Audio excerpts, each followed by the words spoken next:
नमस्कार, आप देख रहे हैं आरसन एक्सप्रेस में आकाश हो। इस समय हम हिसार के लघु सचिवालय के बाहर उपस्थित हैं। आपको यहाँ पर कुछ लाइव तस्वीरें दिखा देते हैं कि लोग यहाँ पर जो इकट्ठा हुए हैं। आपको बता दें कि जन शिक्षा अधिकार मंच जिला हिसार यहाँ पर इकट्ठा हुए हैं। आपको बता दें कि इनका सिर्फ एक ही उद्देश्य है कि शिक्षा की नीति को जो है बचाया जाए। जी हाँ, सरकार द्वारा जो नई शिक्षा की नीति लाई गई है वो कहीं ना कहीं बच्चों को शिक्षा से दूर करने का जो है कार्य किया जा रहा है। इसी उद्देश्य से आज यहाँ पर लोग इकट्ठा हुए हैं। या पर किसी एक व्यक्ति के स्वार्थ के लिए इकट्ठे नहीं हुए, यह हम सबके लिए इकट्ठे हुए हैं। इनका एक ही उद्देश्य है कि शिक्षा को जो है बचाया जाए। जहाँ सरकार द्वारा नारा लगाया जाता है बेटी बचाओ बेटी पढ़ाओ का, लेकिन शिक्षा की बात करें तो कहीं ना कहीं स्कूलों को जो है बंद किया जा रहा है। कहीं ना कहीं शिक्षा को निचले स्तर पर होती जा रही है। इस समय हमारे साथ कुछ लोग भी उपस्थित हैं, इनसे भी जानते हैं। हमारे साथ जन शिक्षा अधिकार मंच के सदस्य उपस्थित है। सर, आज आप लघु सचिवालय के बाहर बैठे हैं, किस उद्देश्य से बैठे हैं? सरकार ने अभी पिछले दिनों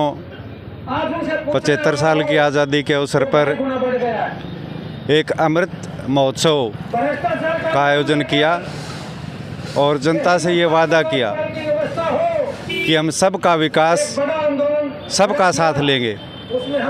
लेकिन जब आप व्यवहार में देख रहे हो और ख़ासकर जिस उद्देश्य के लिए आज यहाँ बैठे हैं, वो शिक्षा एक मूलभूत ज़रूरत है आदमी की कि उसका विकास हो।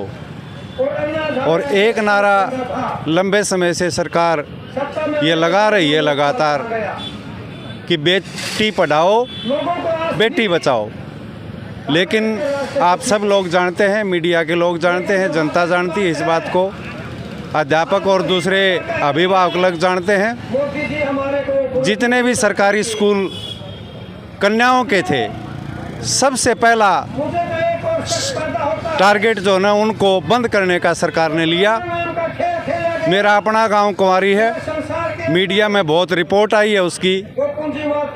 राजकीय मिडिल स्कूल कन्या जो है एक हिसार के अंदर सबसे पहला लिस्ट में सबसे ऊपर आया। वो हमने जन शिक्षा अधिकार के माध्यम से, हरियाणा ज्ञान विज्ञान समिति के माध्यम से, वहाँ के अभिभावकों के माध्यम से उस चीज़ को सरकार के सामने रखा, प्रशासन के सामने रखा और ये वादा किया कि हम जो है ना इसको बंद नहीं होने देंगे।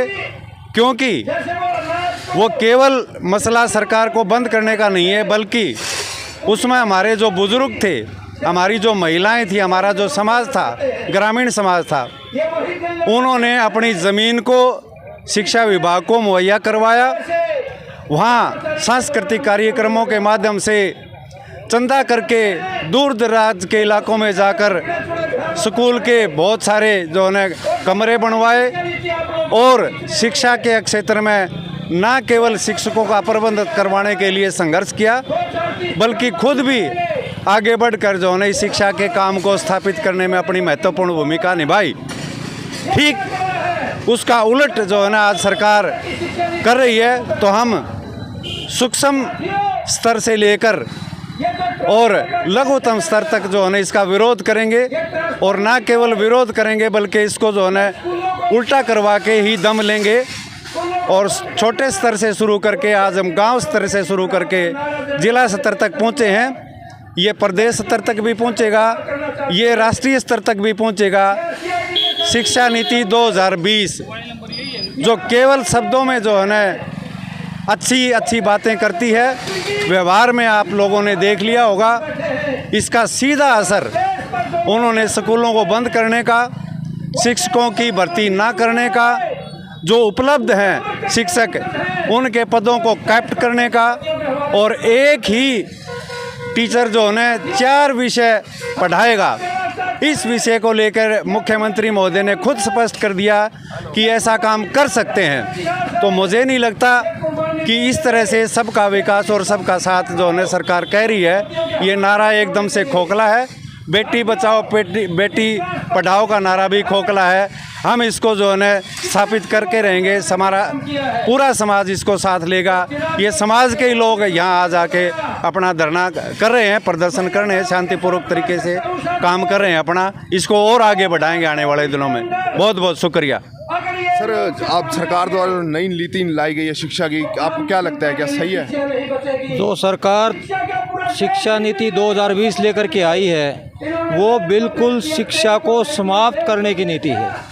ये 2020 नीति जो सरकार लेके आई उसको ना लोकसभा के अंदर ना राज्यसभा में किसी प्रकार से बहस कराई गई, ना किसी से शिक्षाविद को, अध्यापक वर्ग को या किसी शिक्षाविद को ला करके उनसे कोई राय ली गई, ना अध्यापकों से ना विद्यार्थियों से किसी प्रकार की राय लिए बगैर सरकार ने कैबिनेट में अपने आप ही इसको पास कर दिया और पास करके इसको लागू करने का निर्णय ले लिया।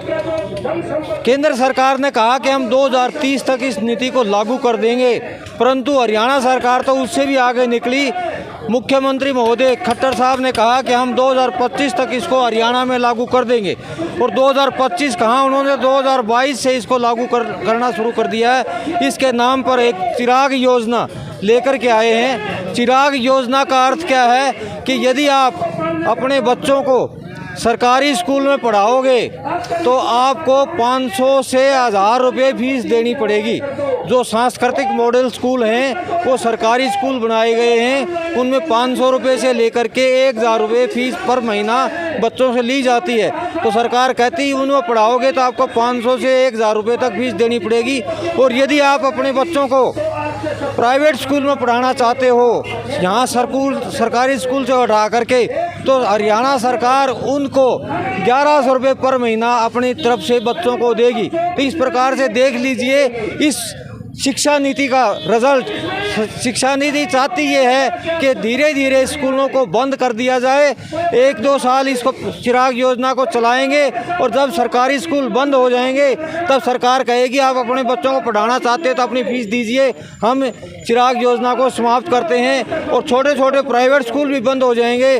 बड़े बड़े सरकारी स्कूल, प्राइवेट स्कूल रहेंगे जहाँ पर 5000, 6000, 10,000 रुपये पर महीना फीस होगी। ये गरीब जनता के बस की बात नहीं है कि अपने बच्चों को वहाँ पर पढ़ा सकें और वो उनको स्कूलों के अंदर भेज सकें। इस प्रकार से उनकी शिक्षा को समाप्त करने के लिए सरकार ये चाहती है कि आम जनता अनपढ़ रहे और केवल उनके गुर्गे ही शिक्षा ग्रहण कर सकें ताकि वो उनकी पूजा कर सकें और वो अपना राज्य अभिषेक हमेशा के लिए कायम कर सके।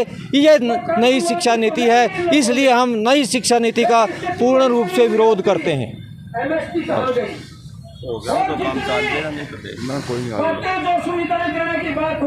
सर बात करें तो पहले भी लोगों द्वारा विरोध किया गया था स्कूल बंद करने को लेकर, लेकिन सरकार द्वारा कोई भी ऐसा कदम नहीं उठाया गया। सरकार तो कदम उठा रही है स्कूल बंद करने के, वापसी करने के तो नहीं कर रही। और उसका अभी से अगला ताज़ा उदाहरण ये है कि कैसे शिक्षा को बर्बाद करना है। वो अभी भिवानी शिक्षा बोर्ड जो हरियाणा में शिक्षा को देखेगा उसका चेयरमैन बनाया है वीपी यादव, जो प्राइवेट स्कूलों का 25-30 साल से मालिक है। अब उसको बेशर्मी से पहले शिक्षाविद लगते थे या कोई और लगता था, आईएएस अधिकारी लगते थे, एचसीएस अधिकारी लगते थे, अब वो शिक्षाविद मान रहे हैं प्राइवेट स्कूल के ऑनर को। अब जब प्राइवेट स्कूल का कोई मालिक आपकी शिक्षा को देखेगा हरियाणा में तो वो कौन सी शिक्षा देगा। कुल मिला के शिक्षा को लोगों की ज़रूरत ना मान के एक मुनाफा कमाने का जो सिस्टम बना रही है सरकार, असल खतरा वो है। और जब मुनाफा के लिए बाज़ार में कोई चीज़ बेची जाएगी तो ये समझ लो कि वो आम आदमी को नहीं मिलनी है। मैं आम आदमी वो नहीं कह रहा जो अभी स्कूलों में पढ़ रहे हैं बच्चे मज़दूरों के या दलितों के, बल्कि जो मिडिल क्लास है या किसानी है जो अभी तक थोड़ा बहुत प्राइवेट स्कूलों में पढ़ा लेते हैं, कुछ समय के बाद वो भी पढ़ाने लायक नहीं बचेंगे और ये धीरे धीरे एक किस्म से बेचने की प्रक्रिया है। सरकारी स्कूल भी बिकेंगे क्योंकि उसकी ज़मीनें सरकार अपने नाम करवा रही है।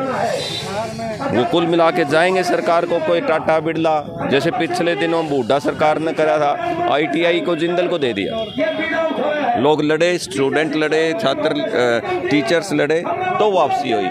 अब तो ये सीधे भूमि का ट्रांसफ़र कर रहे हैं पंचायत से उसके नाम, सरकार के नाम, तो इनको कोई दिक्कत नहीं आनी है, वो बेच देंगे इन चीज़ों को। सर आखिर में यही जानना चाहूँगी आज शिक्षा का क्या स्तर है।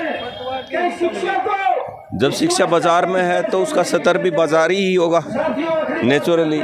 बेहतर शिक्षा का जो ज़रूरत है वो मेरे ख्याल में अभी नहीं है। जो सबके लिए शिक्षा हो, जिसमें रोज़गार परक शिक्षा हो, मूल्यों की शिक्षा हो, वो अभी नहीं है। मुनाफा कैसे मैक्सिमम हो प्राइवेट लोगों का, इस पे आधारित शिक्षा है। लेकिन लोग लड़ रहे हैं। लोगों के पास मुझे ये लगता है कि वो एक जोड़ी कपड़ा कम पहन सकते हैं, एक टाइम का खाना कम खा सकते हैं, लेकिन वो अपने बच्चों को पढ़ाना चाहते हैं। इसलिए वो शिक्षा बर्बाद होते नहीं देख सकते। वो लड़ेंगे और इन चीज़ों को वापसी कराएंगे। ये थे हमारे साथ जन शिक्षा अधिकार मंच के सदस्य जो सरकार की नई नीतियों के खिलाफ लगातार जो है प्रदर्शन करते नजर आ रहे हैं, और इनका कहना है कि अगर नई नीतियों को बंद नहीं किया गया तो इसी प्रकार जो है विरोध प्रदर्शन करते रहेंगे और सरकार को भी आड़े हाथों लेते हुए नजर आए। देखते रहिए आसन एक्सप्रेस में आकाश ओझा, हिसार।